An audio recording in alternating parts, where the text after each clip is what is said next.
Allora, iniziamo clinica di stasera. Tanto buonasera a tutti da parte mia e di Alessandro Valentini che è alla reception. Vi porto i saluti del presidente del comitato FEP di Padova Flavio Camporese e chiaramente del presidente del CNA di Padova Stefano Zammarco, che si è sposato e l'abbiamo mandato in vacanza. Ringraziamo chiaramente la Polisportiva Union Vigonza che ci ospita questa sera, il suo presidente Flavio Volpi e in particolare gli amici Edoardo Bettini e Dario Rigoni per la loro disponibilità e per averci messo a disposizione questo palazzetto e gli atleti che faranno la dimostrazione.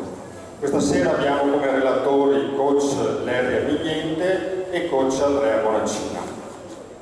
Come avete visto abbiamo, come di consueto, un'ora e mezza per relazione. Abbiamo chiesto ai relatori di stare nei tempi, tra una relazione e l'altra avremo 15 minuti di pausa. Ecco, chiedo anche a voi di rispettare i tempi, rispettare chiaramente i relatori e anche i colleghi chiaramente. Quindi buon clinica a tutti. Passo subito alla presentazione del primo ospite, il nostro relatore, che chiamerei Gianluca Vignente, detto Larry, nato a Roma ma friulano doc, padovano di adozione. È per il 7° anno consecutivo sulla panchina del FILA San Martino di Luperi in Serie A1 femminile, dopo aver allenato anche la Libertas Udine. Ha guidato le Lupe per più di 170 partite ufficiali, superando quota 100 successi. Ha portato la compagine padovana dalla Serie A2 ai play-off negli ultimi 4 anni e a 2 qualificazioni della Final Four di Coppa Italia. Premiato come miglior allenatore della serie nel campionato 2016-2017. Dal 2013 al 2015 è stato assistente allenatore di Roberto Ricchini, CT della nazionale femminile, con la quale ha partecipato alle qualificazioni europee e nel luglio del 2015 alle Universiadi in Corea del Sud, dove le azzurre hanno conquistato il 9° posto. Un allenatore coraggioso che non esita a mandare in campo giovani atlete che grazie alla fiducia e alla sua guida diventano protagoniste del basket e della nazionale. Alcuni nomi su tutti: Tonello, Fassina, Case. Un coach che crede nella forza del gruppo e punta moltissimo sul lavoro in palestra, fatto di fatica quotidiana. Ciò che potrà dirci sarà sicuramente importante di insegnamento per il nostro bagaglio di conoscenze. Una sua massima: il miglior riconoscimento per la fatica non è ciò che se ne ricava, ma ciò che si diventa grazie ad essa. Signori, Larry Amigliente.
L'argomento è la difesa di terrore, forse l'argomento più importante difensivo perché è l'argomento più importante offensivo. Non voglio entrare nella diatriba pick and roll sì, pick and roll no, non è questione della serata. Ognuno di voi ha il proprio pensiero ed è rispettabilissimo perché credo appunto che non ci siano pensieri sbagliati e quindi ritengo che qualsiasi idea sia valida. E ha la necessità di avere però a supporto dell'idea, tutto il pensiero che si deve costruire per farla digerire ai ragazzi in palestra. La base dell'attacco è quella, l'idea dell'attacco è quella di costruire il tiro con una maggior percentuale optativa. Per quanto riguarda i maschi probabilmente la schiacciata, per quanto riguarda le ragazze probabilmente un play-up. Questo presuppone il fatto che tra l'attaccante e il difensore non ci sia, tra l'attaccante e il canestro non ci sia nessun difensore. Come si raggiunge questo?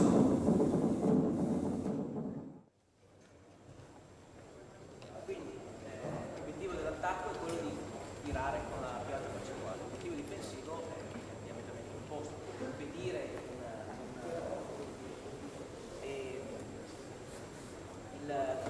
come l'attacco cerca di costruire questo tiro, di prendere un vantaggio, di costruire un vantaggio, è parte dell'idea dell'allenatore, quindi le idee che ognuno di voi ha sono tutte valide, l'importante è mettere una conseguente all'altra, che ci sia tra di loro una conseguenzialità e in qualche modo ci sia un filo logico che conduca il ragazzo o la ragazza dal ribalzo al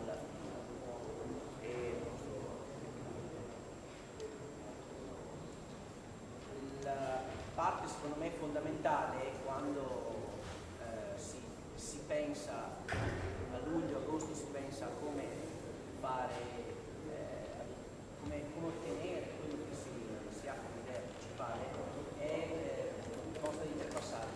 Ognuno di voi avrà il piacere di pensare, di vedere la propria squadra giocare in un certo modo, di conseguenza costruirà un'idea di base sulla quale far sviluppare il gioco alla propria squadra e poi però secondo me è lì che c'è il misunderstanding maggiore, è quello di andare a analizzare con chi effettivamente deve stare in campo e pensare a realizzare quello che vede e abbiamo noi in testa.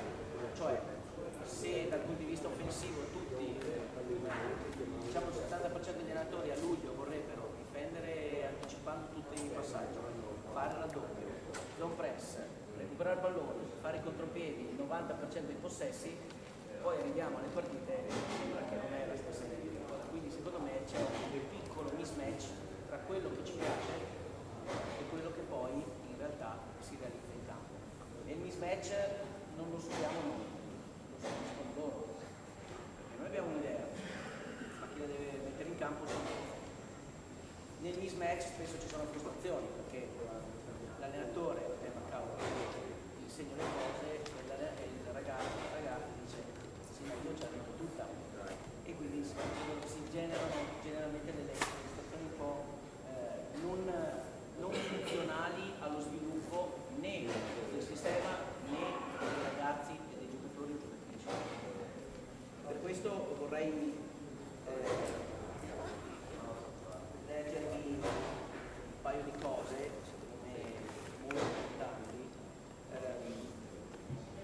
che secondo me sono il fondamento di quello che dovrebbe essere l'approccio ai ragazzi, quello che dovrebbe essere la base per poter interagire con loro. Secondo me bisognerebbe avere una buona educazione al comportamento. L'educazione, il significato pedagogico, l'educazione è il processo attraverso il quale un individuo riceve e impara delle particolari regole di comportamento in modo metodico e razionale, che sono condivise nel gruppo familiare e sociale in cui è inserito. Il nostro gruppo è il gruppo squadra, diamo delle direttive e il comportamento dei giocatori dovrebbe realizzare quelle che sono le nostre direttive. Il comportamento, in senso più ampio, è riferito a una persona singola o a gruppi di persone, è il modo di condursi rispetto a decisioni da prendere, a soluzioni da dare a questioni specifiche. Cioè il comportamento dei nostri giocatori o giocatrici è ciò che loro fanno rispetto a una situazione che si trovano ad affrontare. Quella situazione verrà affrontata a seconda di quello che gli abbiamo detto noi.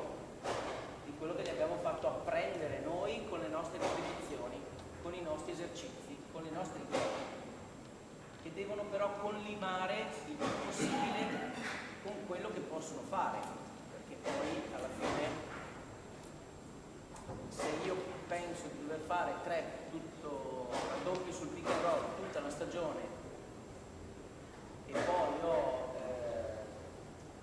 2 giocatori particolarmente bassi, via la palla magari mi passa sopra la testa. Adesso non voglio dire che il giocatore magari è un po' pesante e non riesce a rientrare in difesa, però la realtà è quella e io mi devo anche adattare a quella che è la situazione strutturale della mia squadra, perché non posso frustrare chi magari non riesce a realizzare quello che è la mia idea di pallacanestro.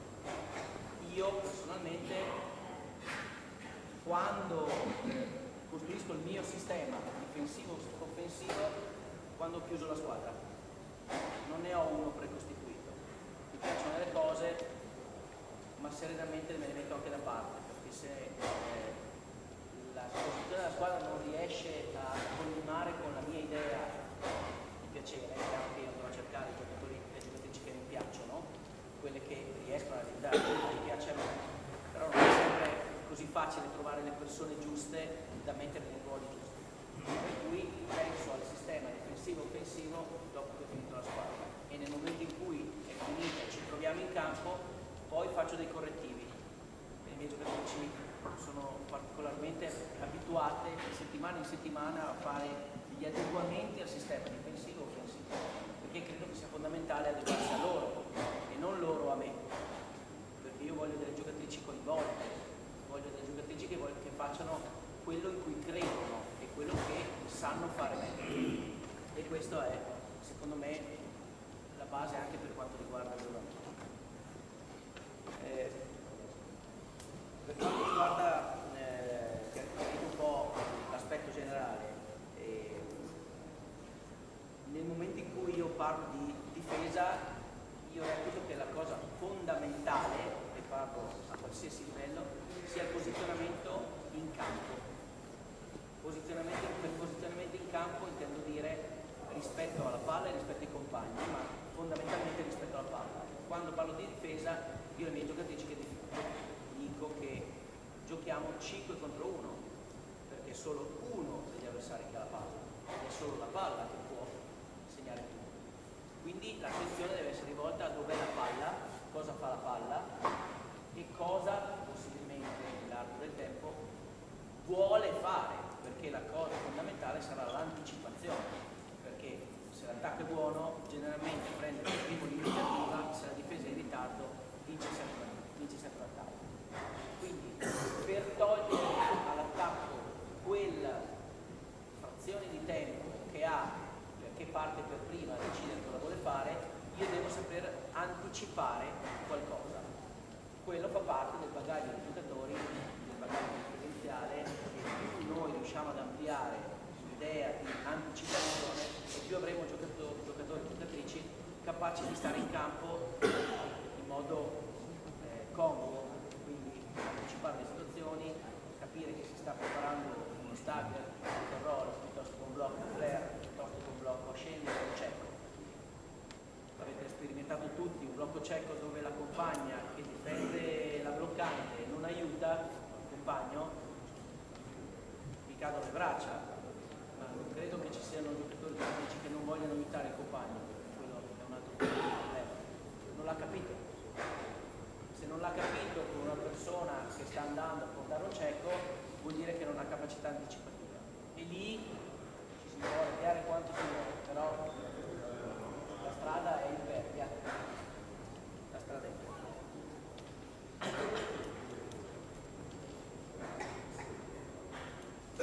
Scusate, ma non faccio molti clinici, ho avuto la necessità di scrivermi tutto, perché sennò mi perdo.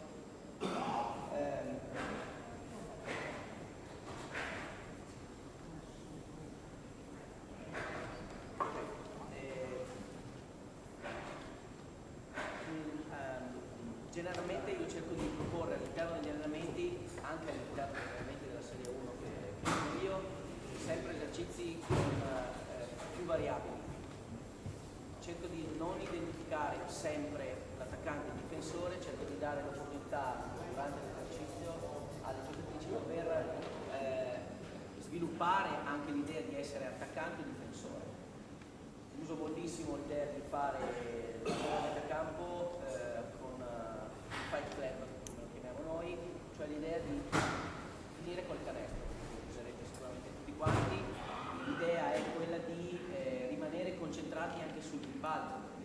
Accade spesso che l'esercizio magari che finisce con il tiro, nessuno taglia fuori, nessuno prende il rimbalzo, l'esercizio finisce 2 secondi prima del tiro. A me non piace, io preferisco sempre finire con un canestro, quindi rimanere concentrati sull'obiettivo di fare canestro, anche se a metà campo, anche se è la difesa che prende il rimbalzo e fa canestro, perché comunque qualche contatto si subisce uguale e si rimane concentrati su quello. Adesso io passo a proporvi una piccola progressione che prevede comunque come idea centrale il posizionamento in campo rispetto alla palla. Quindi io richiamerò sempre i ragazzi a questo concetto.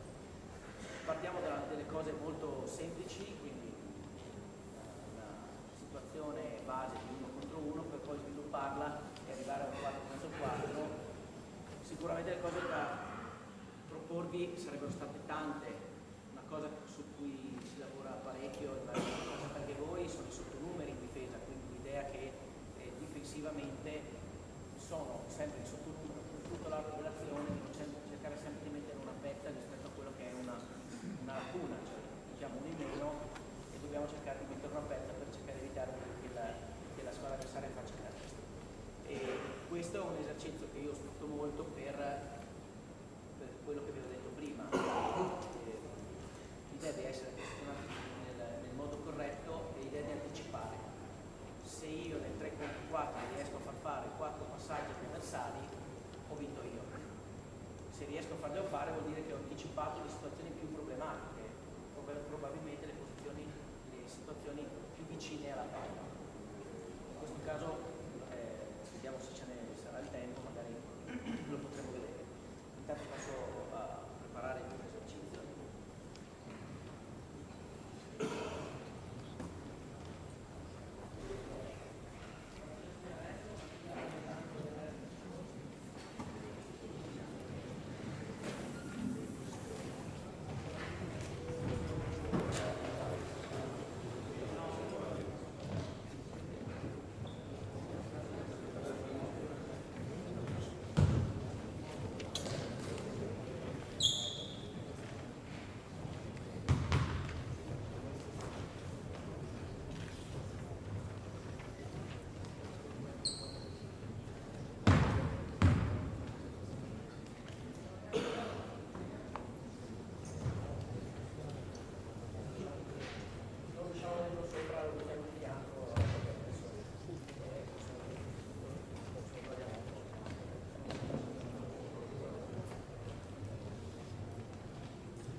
concesso troppo l'uso delle mani.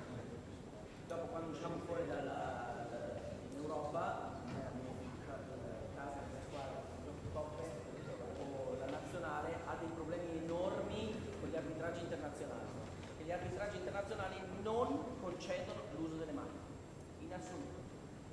In caso noi concediamo l'uso delle mani e abbiamo un problema grosso, secondo me.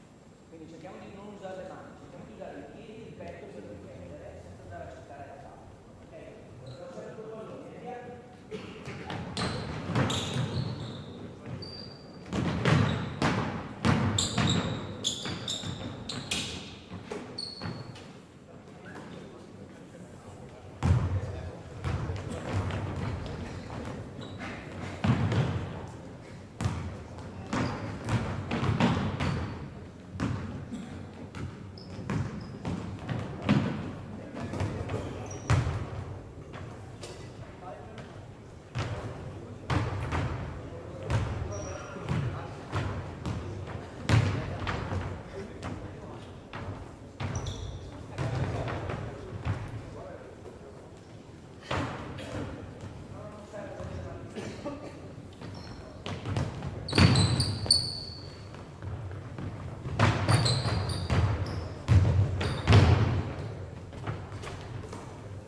Qui le braccia sono tutte, c'è Plastic Man, c'è chi sta appiccicato, però tutti diciamo un braccio.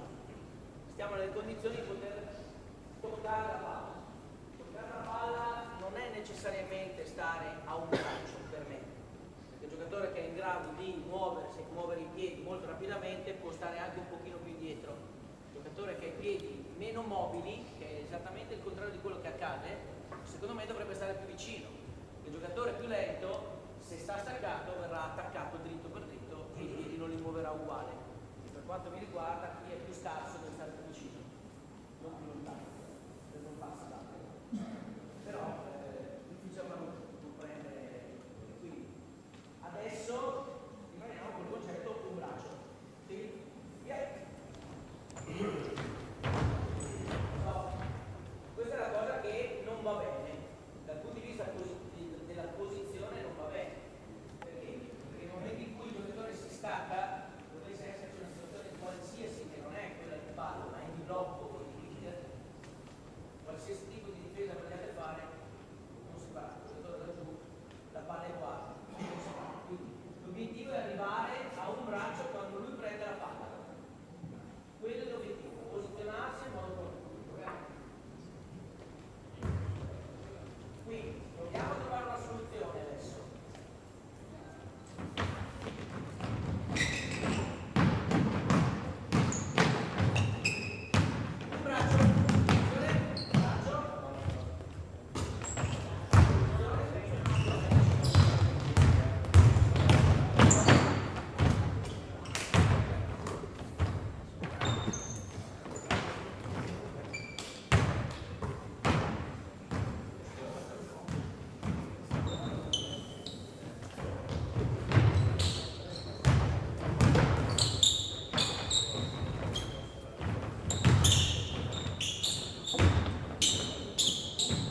chiama essere un braccio e anticipato.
Diciamo che ci sono delle cose che si danno un po' per scontate, ma è chiaro che questo posizionamento difensivo rispetto alla palla dal lato debole è un posizionamento errato.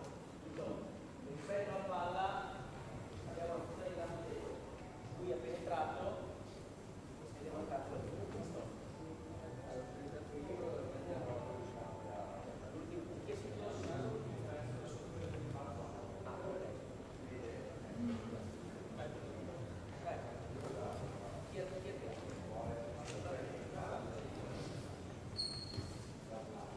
È mancato il posizionamento corretto per poter fare la Nico.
quindi siamo pronti a partire, a uscire con lui il braccio.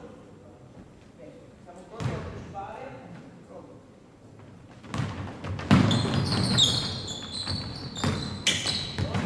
Dai, porta.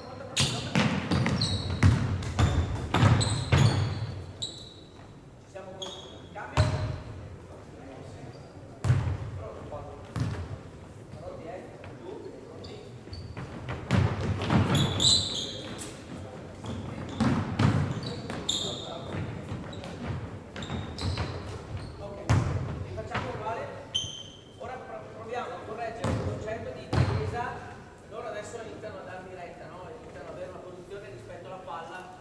Se la palla va a canestro aiuto il mio compagno.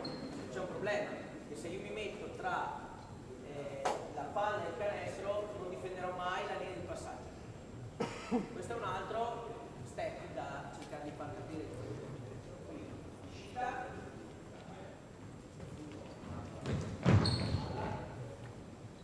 immaginiamo che lui si sia spostato adesso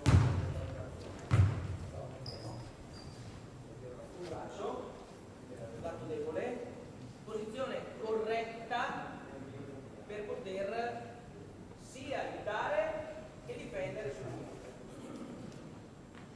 Qual è la posizione corretta? Ok, più preciso. Questa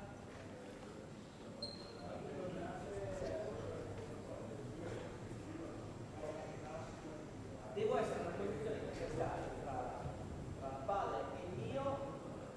Io preferisco la guardia aperta, quindi non chiudo la guardia, di guardia aperta, e devo riuscire a vedere con il movimento della testa, cosa fondamentale da difendere, entrambe le situazioni. Per cui se lui pensa, io sono pronto a dare una mano, nel momento in cui recupera devo iniziare a correre, perché quando lui tocca la palla io arrivo in timing con la palla. Ok? Quindi la condizione è quella di scendere sotto la linea del passaggio, ma quello invece di riuscire a rimanere più alto possibile per poter essere in condizione di difendere, fare l'aiuto e difendere poi sull'eventuale scarico. La cosa importante è anticipare, cioè bene, attenzione, recupero della palla, volare. Questa è una delle cose più difficili da insegnare. Il momento in cui finisco di essere in aiuto, devo tornare a difendere sul mio o sulla mia, è il momento più difficile da insegnare. È quello che nella stragrande maggioranza dei casi crea una voragine nella difesa che è incolmabile, perché ci sarà un tiro sicuro. Ok? Quindi queste sono le due posizioni. La posizione rispetto alla palla e la seconda, il momento in cui devo iniziare a volare per tornare in time. Ciao ragazzi. Pronti? Va?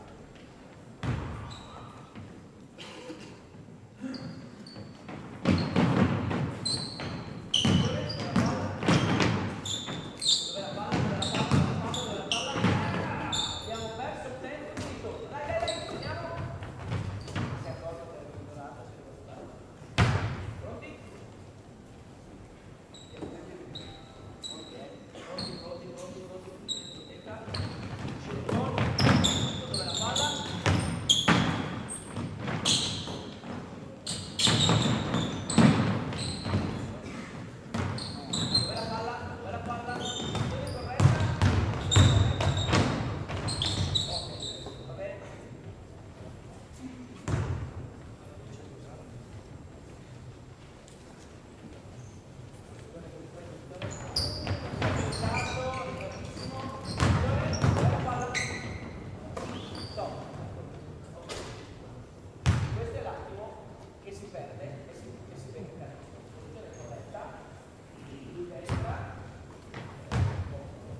non diciamo il pick and roll. A questo punto, chiarito il concetto di posizionamento rispetto alla palla, dovrebbe essere quasi un automatismo il fatto che i giocatori che si troveranno sulla palla e il giocatore che si troverà a difendere sul bloccante avranno la posizione migliore per poter poi scegliere il tipo di difesa da applicare. In questo caso, parlando di giovanili, io vi parlerò solo di cambio, non vado a scegliere una difesa particolare del pick and roll. Parlerò di cambio in due modalità, una modalità più aggressiva ed una modalità molto più aggressiva, contenitiva, per risolvere il problema del pick and roll per quanto riguarda la difesa. Chiederò loro di difendere il mio gioco di parole QQ se voglio fare una difesa molto aggressiva, e chiederò loro di difendere in modo contenitivo nel momento in cui vorrò essere più contenitivo, perché credo che sia quella la strada migliore. Ok? Adesso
gradisce prendere una tramvata nei denti?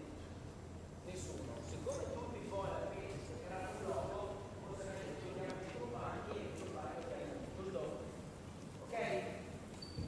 L'importante è chiamare la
sul blocco passivo sono stati bravissimi a prendere sempre vantaggio.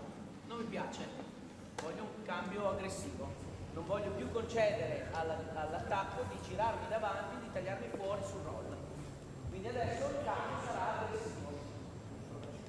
Il cambio abbiamo fatto il cambio quando abbiamo fatto comunque molto passivo. Sul blocco il cambio rollava, il difensore è sempre dietro. Ok? Andiamo in campo, facciamo il passaggio, un braccio. Io voglio un cambio aggressivo. Benissimo.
indietro.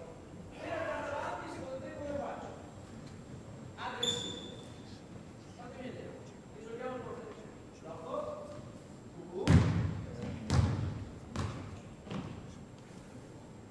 Facilissimo. Applauso.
riuscirebbero a vedere cose che comunque sono già viste dal punto di vista difensivo su funzionamento. Quello che secondo me è chiaro ed evidente che nel momento in cui loro hanno le indicazioni molto precise, sono i primi ad ammettere l'errore, lo capiscono da soli, non hanno nessun problema ad interpretare quello che è la mia idea della difesa. L'importante è dare loro l'opportunità di essere protagonisti di quello che stanno facendo, cercando il più possibile, e io questo non sono proprio bravissimo a farlo, cercando di dare loro lo spazio necessario per poter crescere ed interpretare quello che noi vogliamo. Io ho previsto un'ultima parte di 4 contro 4, adesso facciamo fare per coloro a sviluppare questa situazione qua, dove ulteriormente riusciamo a mettere in campo una situazione di difesa del lato debole, quindi riusciamo a vedere anche quella che è il posizionamento migliore per fare gli aiuti, ma ultima e non ultimo, iniziare il discorso delle rotazioni, perché nel momento in cui parte un aiuto deve partire automaticamente una rotazione e qui inizia a diventare abbastanza complicato. Per adesso è stato relativamente semplice. Adesso organizzo un attimo i ragazzi e poi vediamo la situazione di 4 contro 4.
pensavo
Spero di essere stato sufficientemente chiaro e spero, nonostante io venga dal lato oscuro della luna, qui ho la mia capitana Mary Sbrissa che mi ha portato in A1, scusate.